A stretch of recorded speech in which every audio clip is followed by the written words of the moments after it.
It's my privilege to be here once again. Thank you for the honor. Thank you, audience. I'm thankful to Sri Shamir Shomaya, Honorable Chancellor, Shomaya University, Professor V.N. Rajshekaran Pillai, Honorable Vice Chancellor, Shomaya University, Dr. Tejas Garje, Directorate of Archaeology and Museums. Unfortunately, he is not here at this point of time, but he will be joining later. He is represented by Dr. Kulkarni, whom I know for many years. Happy to see you, Dr. Kulkarni. Our dear friend, Dr. Supriya Rai, Director, K.J. Somaya Institute of Dharma Studies, and Dr. Pallavi Jambali for inviting me to address the subject of the conference, which each one of us contemporary society. Retrospection and roadmap are essential for sustainable human development. Thank you for providing me with this opportunity to share my thoughts on this insightful subject.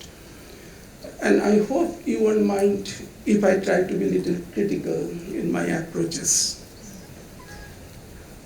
I don't know, I'm just asking a very simple question. How many of you know the ancient names of Maharashtra? How many of you know?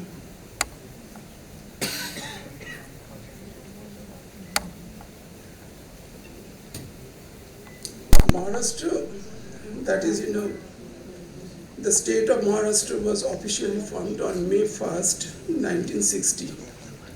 Before that, Bombay Presidency. But in ancient time, Maharashtra was, anybody has any idea? Aparanta, Vidarbha, Mulak, Asmaka, and Kuntala.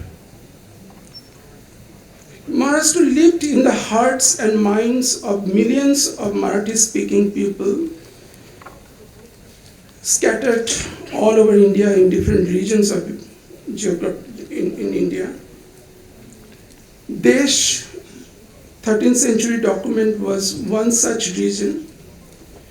From Fulton down south to the Balghat range was another. The Godavari Valley, a third, while the Bharat or Vidarbha was the last. I begin my keynote address in slightly unconventional way. Please bear with me. Practically every alternate day, I meet a visitor or friend or colleague in another state or country outside asking me a single common question. We have heard about Maharashtra's glorious history, but is there any particular museum or short film showing Maharashtra's cultural heritage? Do you find any museum in Maharashtra showcasing Maharashtra's history? This thought came in some state where I was involved in 2013-14, that was Bihar. Bihar government, they thought about that if somebody coming to Patna, Bihar, and willing to know about the history of Bihar, then how that person will get that information? Somebody coming to Maharashtra wants to know about Maharashtra and heard about Maharashtra. But is there one single museum or a 15 minutes 3D digital film on Maharashtra? I don't know, I can't see. So Bihar government took the initiative and Bihar Museum came up. It's a huge museum. If I'm not promoting BR here, but I'm giving an example. But I will be happy to collaborate with the Directorate of Museums and Archaeology, Government of Maharashtra, on making a high quality digital film on cultural heritage of Maharashtra. Looking at the increasing interest in Maharashtra and the cultural hunger of people in mind, we propose setting up a state-of-the-art museum in Maharashtra, preferably outside South Mumbai or Mumbai, dedicated to the history of Maharashtra past and present. I am not mentioning the future part here because I believe our past and present jointly give birth to the future. But there is nothing wrong if a futuristic section is added within the proposed museum. Now the question arises, why do we need a separate Maharashtra museum after 75 years of India's independence? Because we believe Maharashtra's history is one of the oldest and unique history. And this history needs to be recorded, highlighted, and narrated in a simple, accessible language. If you are going to tell the history of a land as vast as Maharashtra, you cannot do it through text alone. Through textbook, you can't manage. We all know that Maharashtra's long history is revealed across a number of themes: the development of agriculture, the art of writing, urban life, states and empires, commerce and courtly life, interaction with the world, and of religion and politics. To make sense of Maharashtra and its rich cultural heritage, one must understand its relationship with the country and outside world, its interaction, its analogies, its shifting identity over time and across space. The great question now would be, what purpose would this museum serve today? Adam Cooper, the author of a most controversial book, The Museum of Other People, writes, I quote, "Imagine a cosmopolitan museum, one that transcends ethnic and national identities, makes comparisons, draws out connections, track exchanges across political frontiers, challenges boundaries, a museum set in the shifting sands of the past and the present, but which is informed by rigorous, critical, independent scholarship," unquote. Such museums would need to make room for challenging perspectives and contrasting points of view, and to create partnerships that place equal value on different cultures. I was once asked by none other than my own daughter, how do you describe Maharashtra in 5 sentences? It's insane. Who can describe Maharashtra in 5 sentences? So I asked, look, 5 sentences is impossible, maybe in 5 paragraphs. I can try. So I said, let me explain that the question you are asking may be simple, but it's extremely complicated to me because I am not the right person. However, I accepted the challenge. I thought I will not disappoint her. Let me try. And that, that question actually encouraged me to read a lot on Maharashtra. And I take this opportunity to acknowledge, because this is the right place to acknowledge some of the stalwarts who I consider as my guides. Justice M.G. Ranade, G.S. Sardeshai, Jadunath Sarkar, V.K. Rajwade, V.B. Khare, D.B. Parsanis, A.R. Kulkarni, M.N. Deshpande, M.K. Dhaulikar, S.B. Deo, S.D. Sankalia, R.P. Joshi, B. Arunachalam, Meena Talim, Ashok Ranade, Baburao Sadwalkar, P.L. Deshpande, Karl Khandalawala, Professor Kenny, Basant Sinde, and of course our Jamketkar sir. Please maaf kara if I have missed out some important authors. I'll be happy if you could share their names and articles with me. Now I describe the Maharashtra in 5 paragraphs. Firstly, the beautiful mountain range of Sahyadri, the rivers that rise from its peaks, and the Arabian Sea forming its western boundary. The traces of human history in Maharashtra go back to 200,000 years. In the prehistoric terminology, these are the relics of lower Paleolithic, middle Paleolithic, and upper Paleolithic cultures. What is interesting is the geography and positioning of natural rivers. Can you name the 5 great rivers of Maharashtra? See, we forgot everything, unfortunately. How many you can name, all 5? Right?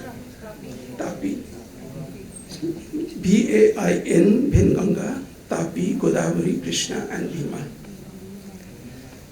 Secondly, the love of Maharashtrian for the Kalimati or Mati, black soil, on which the first agricultural community settlement developed and villages sprang up, is so intense and intimate that people even today swear by the Mother Earth, the god Vithoba, who is also black in color, and the river which flows through the heart of Maharashtra known as the Krishna, between Karad and Kolhapur. The Jorwe farmers around 1300 BC cultivated barley, wheat, lentil, and peas, charred grains of which have been found at Inaugural. It is evident that many places along the river were used for cultivation.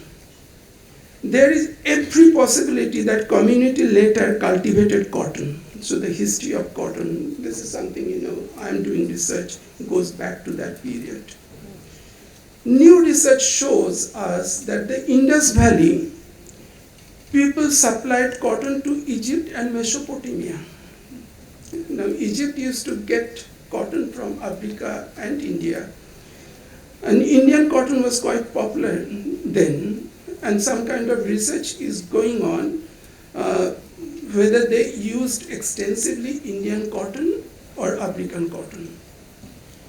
We all know that ancient India traded with many countries, and Indian cotton was one of the most popular items and in great demand. Commerce with the Roman world had a deep and lasting impact on Indian life, and more particularly Maharashtra and the northwestern part of India some 2000 years ago. How many of we know that Maharashtra was global state, global country in 5th, 6th century BC?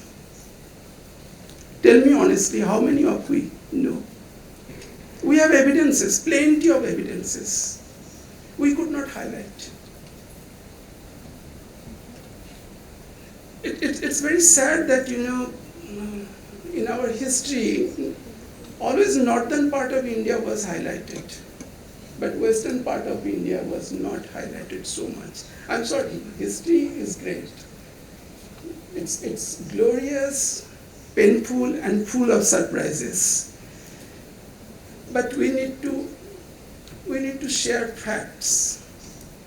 The Pericles of the Erythraean Sea, a travelogue of the 1st century, attributed to an Alexandrian Greek, is a veritable mine of information of the ports and commodities of trade during that period. The implications of this activity can be judged by the archaeological remains at such sites as there and in the Buddhist caves temples of Pitalkhora, Karle and Kaneri.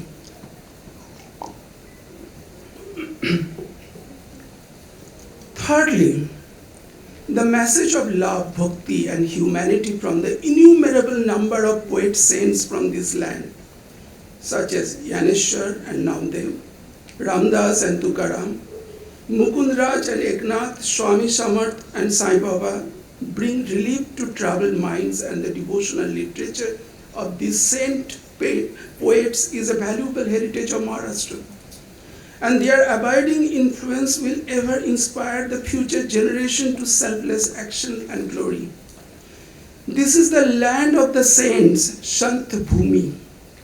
The Bhakti movement of Maharashtra gave birth to certain form of popular devotional traditions such as Abhang, Pat, Bharut, Arti, Katha and Virani. It is interesting to know that Satyendranath Tagore, the first ICS officer and elder brother of Rabindranath Tagore, was hugely influenced by Sant Tukaram. His early essay on Tukaram was published in book form in Navratnamala, Necklace of Nine Gems, in 1907. Fourthly, the establishment of Maratha Empire under the great son of this great land, Chhatrapati Shivaji Maharaj, who waged a heroic battle against the onslaught of Mughals and ushered an era of the common man. The hill and sea forts of Maharashtra, even to this day, convey the message of sacrifice, fearless, and freedom. There is a reason to believe that Pavada, an important song type in this genre, received impetus during Chhatrapati Shivaji's time. These songs were composed in the 17th century in praise of heroes. How many of us we remember? A.R. Kulkarni writes in his book, Maratha Historiography, a must-read book for everyone. I quote, Scott Waring, a British historian of the early 19th century, wrote, "The Marathas were once a mighty nation. How they fell may surely challenge inquiry. This was perhaps the main reason why administrators, researchers, and historians, both Indian and foreign, have been attracted towards the history of Marathas from 17th century till this date." It is needless to mention that Rabindranath Tagore was greatly inspired by Chhatrapati Shivaji Maharaj.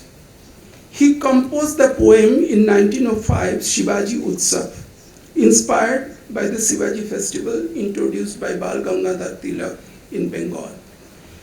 Another poem, Pratinidhi by Tagore on Shivaji, is popular throughout India. How many of you know about that, the Pratinidhi? In the poem, Tagore describes how Shivaji Maharaj adopted Bhagwa Dhwaj, saffron flag, to represent Hinduism. Do you know the history? Bhagwa Dhwaj? I'm sharing, because that whole poem was based on that. Whatever little I understood. When Chhatrapati was in Raigad after coronation, he got to know through somebody that Swami Ramdas begging in that area. So he came out from the fort that how can my guru beg in my own state? So he came out and he approached Guru Ramdas, Swami Ramdas. Gurudev, what is this? This empire belongs to you. This is yours. And you are begging. So he said, if you feel that belongs to me, then why don't you join? Let's beg together. And they started begging. At the end of the day, They sat down, started cooking underneath the tree, and then they had meal, and after the meal, Swami Ramdas said, you are the king of the kings. You have all Mahalakshanas because you have no desire. You don't believe in materialistic world. And I'm giving you responsibility. Unite this country. And then he offered his company. That was Bhagwan. So Swami Ramdas offered, and that became the Dhwaj. And based on that, Rabindranath Tagore, just imagine that another personality in East composed a poem. Relationship between guru and disciple. You must read. Finally, the fifth para. The people of Maharashtra, our beautiful language and dialects. When I say our, I feel, Maharashtra is my adopted mother.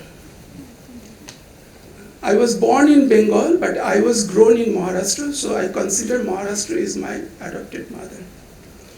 Our beautiful language and dialects, traditions, rich literature, music, theater, film, food, art and crafts, scientific temperament, cooperative sense, inclusive approach, and progressive minds.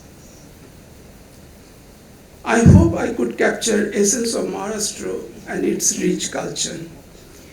If you are going to be telling the history of Maharashtra, you cannot be doing it through text alone. A history told through objects has many virtues. One is the potential to be more inclusive. The written record privileges the writers who write their version of what occurred. If you want to tell a story that does not unduly favor one part of humanity, you can do it only through objects which escapes the official record or survive where no other record does. Neil MacGregor, a former director of the British Museum, described this phenomena. I quote, "The things we make have one supreme quality. The things we make, in the sense, any object, what you see, there are two kinds of heritage, natural heritage and man-made. So things we make have one supreme quality. They live longer than us. We perish, they survive. We have one life, they have many lives. And in each life, they can mean different things, which means that while we all have one biography, they have many." Unquote. How do we present the above history in a museum? Keeping the time restriction in mind, I have decided to show you slides, 24 slides, evidences of human creativity that makes us really proud about us and our state. It may seem widely ambitious to tell the history of Maharashtra in 9 stories. 900 might have been likelier, or even 9,000. The narrative I'm going to narrate is, however, not the history of Maharashtra, but a history. All these objects I'm going to show. You want me to? Quickly, I just want to show what I was talking about. Very few of us know the Maharashtra's history goes back to 200,000 BC. From Dhule. Even history students, when I enter, they say that, 3rd century BC, the Sopara, Ashoka did it. But this is something, we must know. The next. Fossil remains of animals, now in Deccan College. The rhinoceros, look at the beauty. Daimabad, this collection, it was the group of 4. It came to our museum, Chhatrapati Shivaji, and then the government or ASI, decided to hand over this beautiful collection to National Museum. Can't we claim back? I'm just asking a question. It belongs to Maharashtra. So when we create, Maharashtra Museum, why not? Next. The fragment comes from the ancient port town of Sopara in Thane, the Ashoka edict at the Chhatrapati Shivaji Maharaj Vastu Sangrahalaya. And what is interesting, Ashoka clarifies that Dhamma propagates respect for elders, courtesy towards slaves and servants. What I liked, courtesy for slaves and servants. How many of you teach your children to respect domestic help, servants? The first king of India, 3rd century BC, through public inscription, teaching people respect for elders, courtesy towards slaves and servants, gentleness towards all living beings.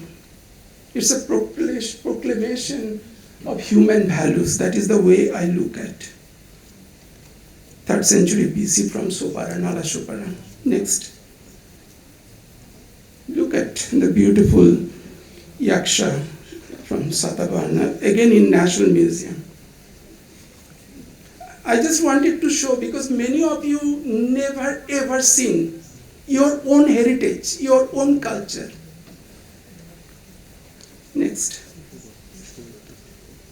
Gajalakshmi, 2nd century BC. The iconography of Hindu gods and goddess developed much later. So this is one of the early representation of Lakshmi that goes back to 2nd century, and Lakshmi was associated with all 3 religions, Buddhism, Jainism and Hinduism, at the Chhatrapati Shivaji Maharaj Vastu Sangrahalaya. Next. Look at coin with the portrait of Emperor Theodosius. I was telling you that Maharashtra was global. Found at Ajanta, 4th century, it was found with ASI, that the coin is with ASI. Next, Sri Lakshmi, bone figures from Osmanabad. That goes back to 2nd century, Roman connection. There was a very strong trade relation. Next, I'm going a little faster. The toy cards, look at 2nd century. Brahmapuri, Kolhapur. Don't you feel proud of your cultural heritage when you look at them? 2nd century, just imagine the kind of toy cart they developed. It's in metal. Next, wine jug from Kolhapur. It is in Kolhapur Museum, 2nd century. Then next, look at hexagonal mirror handle, Osmanabad district, 2nd century. Just look at those paintings.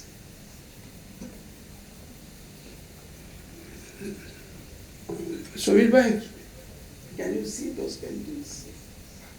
Just imagine.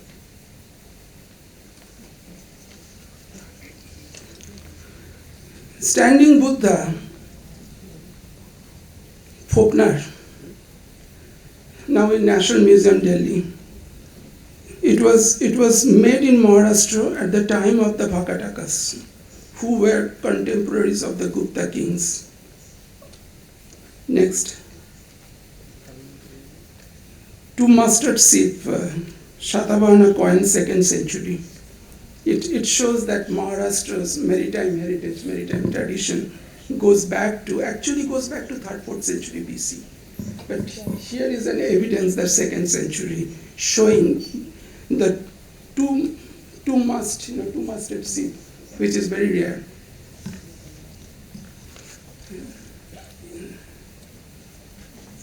Yavana couple, foreigners. at the Chhatrapati Shivaji Maharaj, 2nd century BC Pitalkhora. Another object I'm going to show you. How many of you have seen this object? Only 2, 3, 4, 5, 6, 7, altogether 10 or 12. At Padal, it's under lock and key care of God.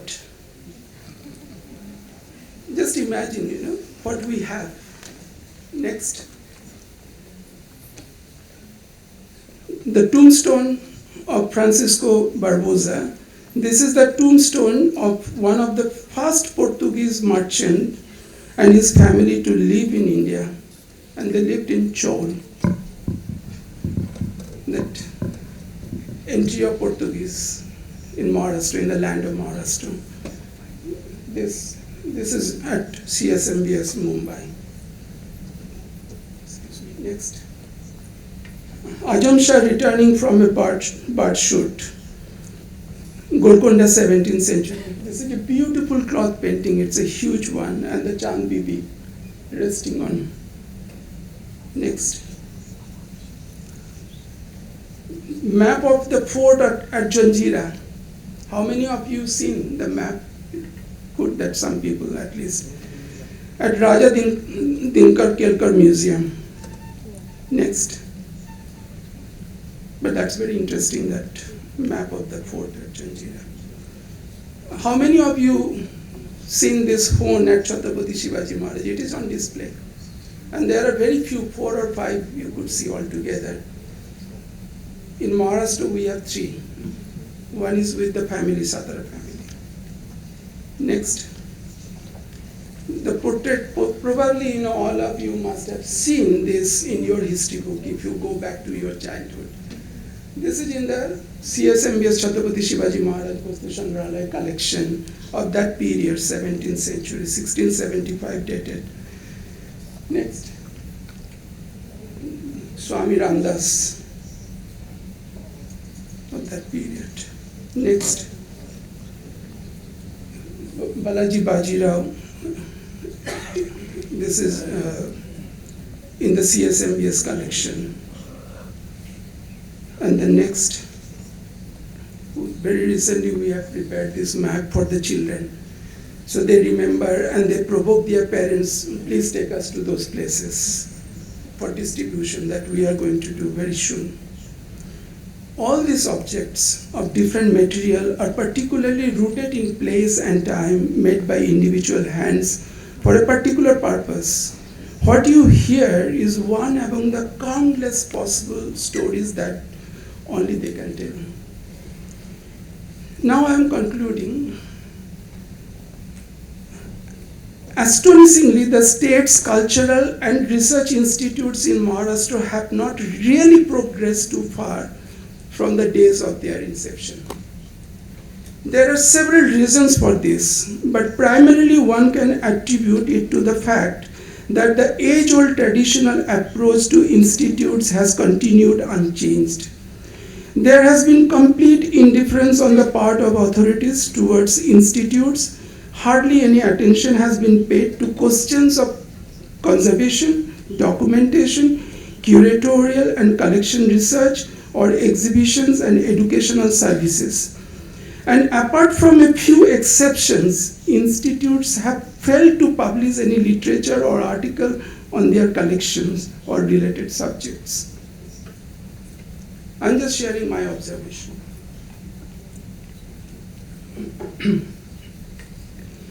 It is unfortunate that even 75 years after independence, the approach to institutional administration has remained largely unchanged. The fact that that is something we are not understanding. The culture industry can be a major economic asset,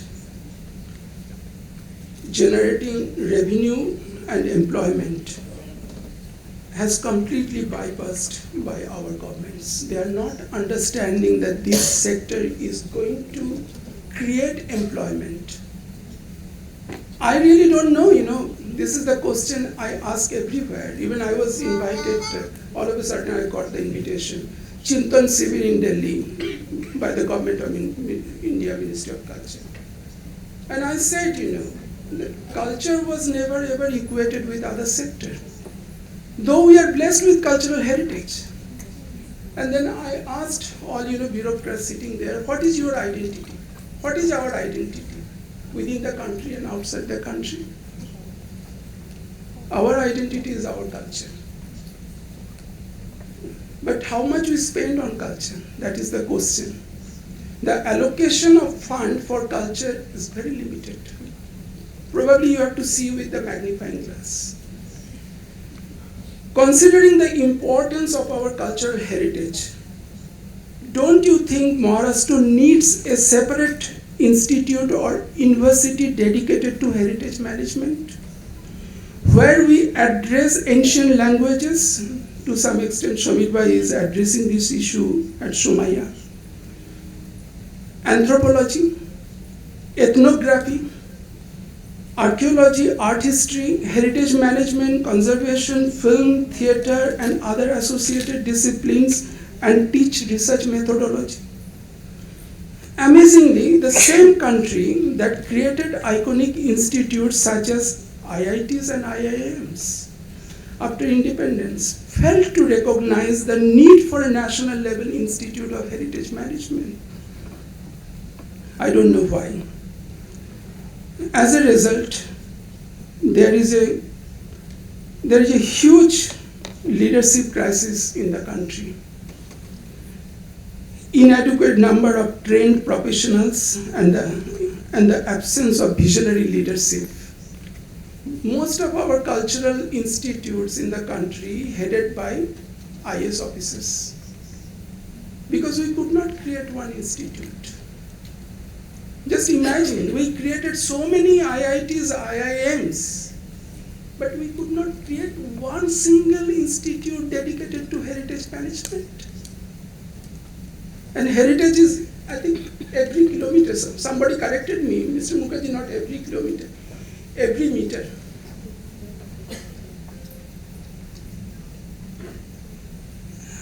I said this in Delhi at the Ministry of Culture's Chintan Shivir program earlier this year, and I say it again here. Being a progressive state, I hope Maharashtra, my beloved state, takes this leadership. Thank you. Thank you.